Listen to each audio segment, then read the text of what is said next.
আসসালামু আলাইকুম। আমরা এখন ঠাকুরগাঁয়ে একটা আম গাছ দেখতে আসছি। এই আম গাছটা হচ্ছে আপনার 200 বছরের আগের আম গাছ, কিন্তু আম গাছটা বিশাল আকৃতির, মানে ভাবা যায় না 100টা গাছ সমান একটা আম গাছ।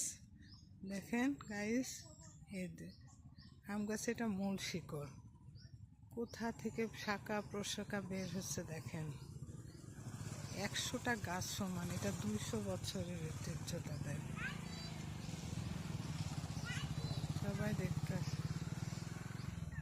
সবাই দেখতে আসে দেখেন, এখান থেকে বেরছে, কোথা থেকে গাছটা যাচ্ছে কেউ বলতে পারছে না। সমস্ত গাছ এগুলো সব একটা গুড়ি থেকে, একটা শিকড় থেকে গাছ। দেখেন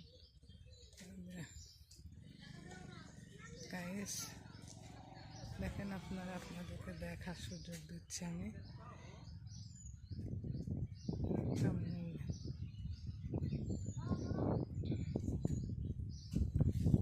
সুন্দর পুরা, কত বড়, এগুলো সব একটা গাছ থেকে গাছ সব।